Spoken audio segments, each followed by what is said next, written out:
Commending this proposed amendment. I think it deserves the support of the Senate, and I should be pegged to 10%. It's not about being generous to the federal government. It's about recognizing the fact that all over the world there are international best practices.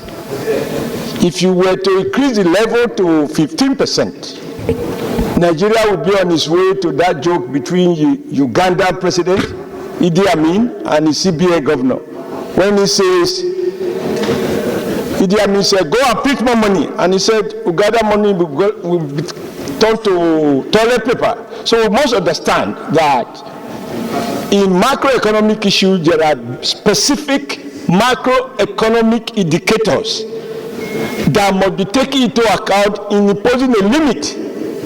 And therefore, the 10% for me is realistic, is doable, is a 100% improvement over the existing law. And the good thing that I think the president has done, and which under your leadership we are trying to work up proactively, is that unlike the past, when ways and means were done without the backing of the law, outside the framework of the law, we are ensuring that we update the law in a manner that government can act lawfully. Now, the idea of restricting the direction to which government can borrow is to avoid wastages. But it is safer to borrow on behalf of our children if it will be used to build a rail line, if it will be used to build basic infrastructure, so that education, highways, etc., etc. But if you borrow to pay salary, it's like a father borrowing to feed. And after 2 days toilet, it's over. But if a father borrows to build a house and he dies, the children can inherit the debt as well as the house that have been inherited. So, Mr. President, you know I don't like to make long speeches, and I thank you for your patience. I support this bill as argued eloquently by Abiru, who himself is not just a seasoned backer. He is well knowledgeable in basic macroeconomic issues. I think I have no hesitation in supporting the 10% and nothing more, and also restricting it to capital projects only. Is Ibrahim Dankombo representing Gombe North. Let me also rise to support the amendment, but in supporting, I will want to make this comment. Number one, that just now we have discussed that the minimum wage is going to be increased, and that is recurrent. Government services are going to be improved. These are recurrent.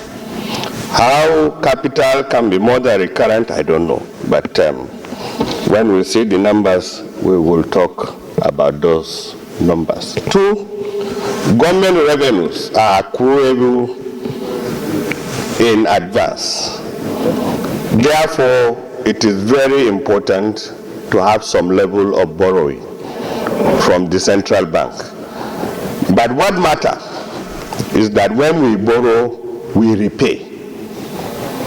When we borrow, we repay. And we should put a timing for the repayment. And I support that it will be too uncommon to increase the level of borrowing from 5% to 15%. That will be too wide for government to be very realistic. I support that we increase from 5 to 10% from some of the numbers that I have worked on, which I have. I therefore support that we increase the level of ways and means from 5 to 10%. And I support that this amendment should be done. Thank you, Mr. President. Let me lend my voice also to commend the idea and the ideology behind this amendment the central bank is sorting for. Mr. President, this is the first time that the president is coming out clean as far as ways and means is concerned. I can vividly recollect during the night Senate when a bill was introduced regarding this particular Ways and Means. It was a lot of confusion as to how do we come about these figures. A lot of explanation, a lot of back and forth that dovetail to this new administration. We want to commend this administration who have exited us from the ways and means we incurred during the last administration. Now coming by way of bill, introducing to us an amendment being sought that there is need for us to increase the headroom from 5 to 10%. It is a right step in the right direction to 15%. But I agree with my colleague who have sought that it should not be more than 10%. Mr. President, this funding is like a funding gap, and we are born within the same government. And wherever there is a shortfall, our last resort to the Central Bank of Nigeria, we should be able to guide what the interest rate should be. And according to Senator Adam Oshiomhole, this particular borrowing is for infrastructure, nothing more. It can't be for recurrent expenditure.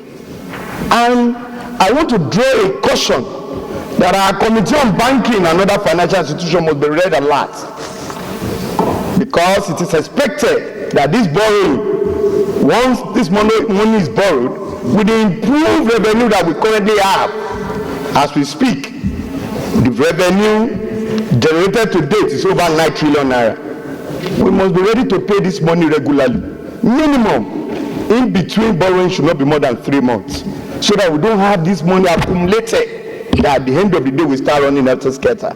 That is the duty of the Committee on Banking and other financial institutions, to monitor from time to time how much was borrowed, what it was used for, and what is the resultant effect on the GDP of our country.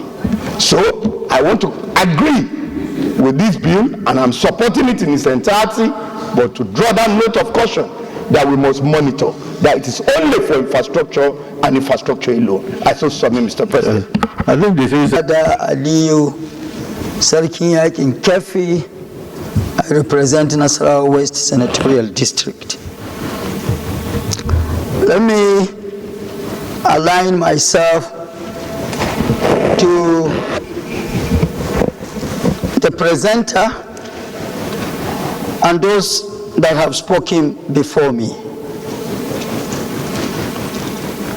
Government is a business, and business comes under both credit and debit. What becomes a problem on the side of debit is the inability to redeem the indebtedness. Now, from the records, it is not in doubt that the government will be able to redeem its indebtedness. I don't want to repeat what my colleagues have spoken about the current, recurrent, and of course, the level of revenue generation in the economy. Mr. President, distinguished colleagues, having said what I have said,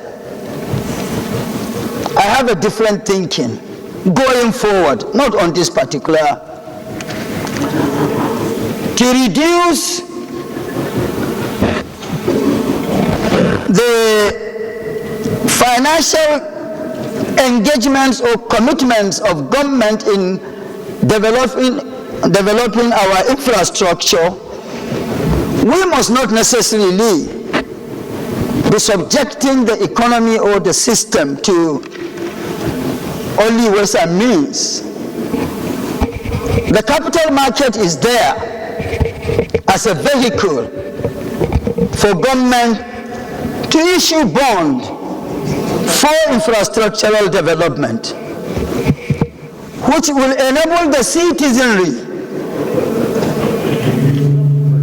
save by investing. It is also a borrowing, but a much cheaper borrowing, that has a positive angle. By doing that, when you patronize your capital market, you are deepening and growing the capacity of your capital market. And the capital market all over the world is known as a veritable instrument for economic growth and development. So having supported and commended all that I have said, I am introducing a window going forward for tomorrow. We are supposed to be futuristic. As it's not emotion. Listen, stop distracting me. If you can't talk, I will always talk. Mr. President, you are uncommon, and we have all agreed to be uncommon senators. And what will make us really uncommon is to always look for different ways. We can't continue to be trailing on one path. When we exhaust it, we may not have where to go. But meanwhile, there are also, existing windows. The Nigerian capital market is robust enough, and especially with the recapitalization exercise coming up, with or for the banks, that will further deepen and grow the Nigerian capital market. So why not going forward tomorrow, instead of limiting ourselves to ways and means, we can as well leverage on the capital market. I so present, Mr. President, and distinguished Hussein representing Jigawa Northwest. Distinguished colleagues, I think first of all, I like to speak to the effort of this administration in terms of ramping up revenue generation. It's quite commendable, and at the same time, the capital component exceeding the current component of the budget is also worth commending. But however, I want to propose that I like to align myself with Senator Abiru about limiting the scope of the borrowing to 10%, not 15%. Secondly, also, bullet point number 4, I would have suggested that we recouch it to read, borrowed funds shall be committed to critical sectors, because the language is flexible, it can be manipulated. I so submit, Mr. President. Thank you, sir. Let me lend my voice also to commend the idea and the ideology behind this amendment the central bank is sorting for. Mr. President, this is the first time that the president is coming out clean as far as ways and means is concerned. I can vividly recollect during the night Senate when a bill was introduced regarding this particular ways and means. It was a lot of confusion as to how do we come about these figures. A lot of explanation, a lot of back and forth that dovetail to this new administration. We want to commend this administration who have exited us from the ways and means we incurred during the last administration. Now coming by way of bill, introducing to us an amendment this sort, that there is need for us to increase the headroom from 5 to 10%. It is a right step in the right direction to 15%. But I agree with my colleague who have thought that it should not be more than 10%. Mr. President, this funding is like a funding gap, and we are born within the same government. And whenever there is a shortfall, our last resort to the Central Bank of Nigeria, we should be able to guide what the interest rate should be. And according to Senator Oshiomhole, this particular borrowing is for infrastructure, nothing more. It can't be for recurrent expenditure. And I want to draw a caution that our Committee on Banking and other financial institutions must be read alert, because it is expected that this borrowing, once this money is borrowed, with the improved revenue that we currently have as we speak, The revenue generated to date is over 9 trillion naira. We must be ready to pay this money regularly. Minimum, in between borrowing should not be more than 3 months, so that we don't have this money accumulated that at the end of the day we start running out of scatter. That is the duty of the Committee on Banking and other financial institutions, to monitor from time to time how much was borrowed, what it was used for, and what is the resultant effect on the GDP of our country. So I want to agree with this bill, and I'm supporting it in its entirety, but to draw that note of caution that we must monitor that it is only for infrastructure and infrastructure alone. I so submit, Mr. President. I think this is to the issue that if we are borrowing, we should not borrow just for recurrent expenses. We shouldn't borrow to go and put in something in consumption. That we should borrow to put something down for legacy projects for the future, so that our children can inherit something. Otherwise, it will have no meaning. And you also said that what is here is 15%, and you would like it to be reduced to 10%. Am I right? And everybody seems to agree. But I don't think there's anybody that is opposed to this bill. Will the Senate now allow this bill to be read a second time? Those in support say aye. Those against say nay. The ayes have it. So proceed, Clerk of the Senate. Please, a bill for an act to amend the Central Bank of Nigeria's Act Cap C4, Laws of the Federation of Nigeria 2004, to increase the total advances of the Central Bank of Nigeria to the federal government from 5%, well, here we say to a maximum of 15%, and for other matters connected thereto, 2024. Second reading taken.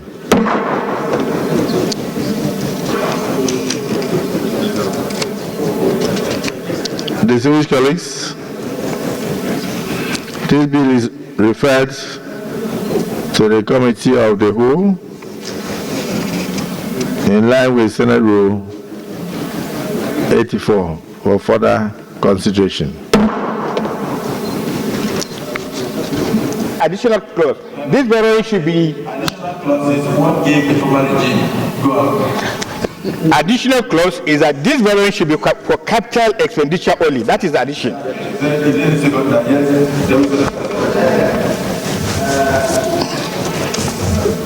He is a very experienced legislator. The fact is that we want to get this in pass today, and the House has finished, and they are even gone. They've done the votes and proceedings. Anything we do here outside what they've done will, in fact, we have to come back again. So please, I appeal that we should allow it to be the way it is, so that we go in line with what the House has done. I so appeal. You know, if you saw a quick, talk to them. Yeah, they're finished. We are working on the same page, and they're finished.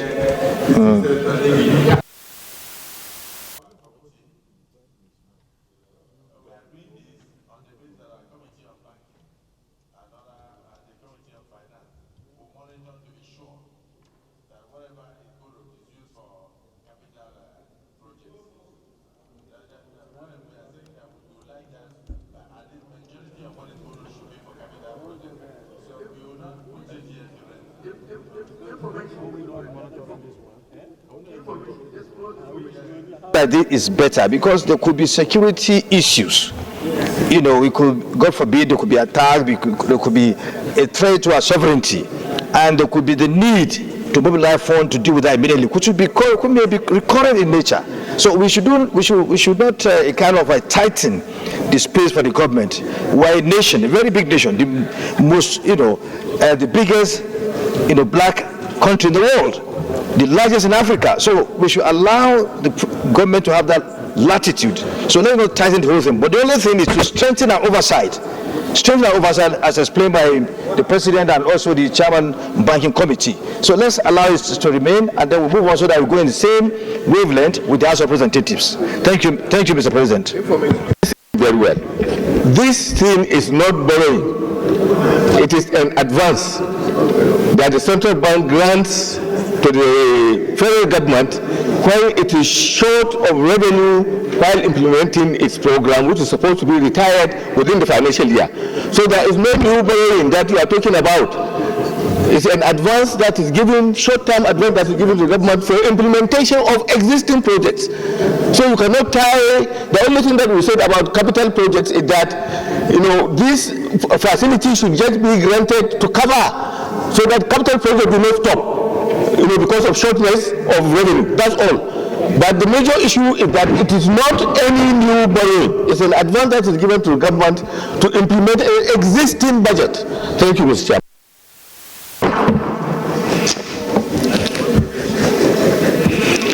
The Senate in the Committee of the Whole considered the Central Bank of Nigeria's CBN Act Amendment Bill 2024 and approved as follows. Long title as recommended. Number of clauses, clause 1 as recommended. Clause 2 as amended. Interpretation clause nil. Short title clause 3 as recommended. Explanatory memorandum as recommended. Is this a true reflection of what transpired in the Committee of the Whole?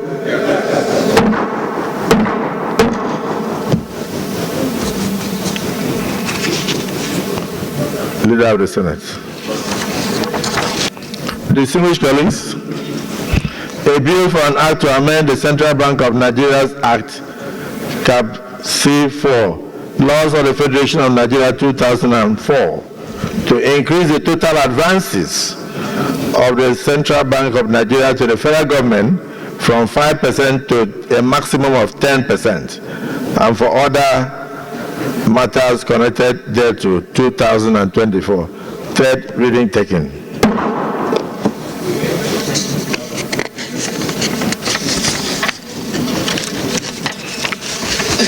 Distinguished colleagues, a bill for an act to amend the Central Bank of Nigeria's Act, Cap C4, Laws of the Federation of Nigeria, 2004, to increase the total advances of the Central Bank of Nigeria to the federal government of Nigeria from 5% to a maximum of 10%, and for other matters connected thereto, 2024, third reading taken and passed.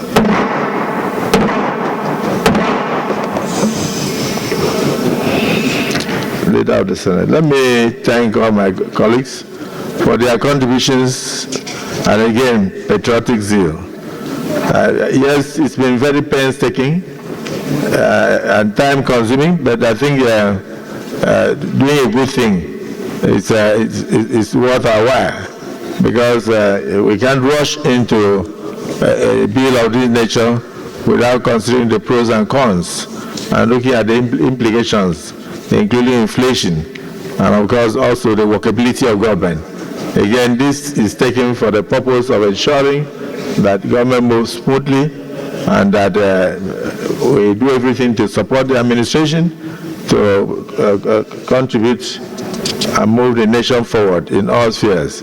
So this patriotic bill that we have passed today is also another major impetus to urge Nigerians to shun any act of violence and to shun the speculations that government is not doing anything. Government is doing a lot. And we in the parliament are also doing a lot. And we also continue to do a lot for them in order to ensure that we ameliorate the situation, and then in the long term, we end the suffering of Nigerians and bring the country back to a trajectory of prosperity. I hope even this bill on its own, as passed by this National Assembly today, will help to assuage the feelings of those who may not know that government is ready to do anything to assist them. So I thank you for your sacrificial contributions and your patriotic disposition. Thank you. Leader of the Senate.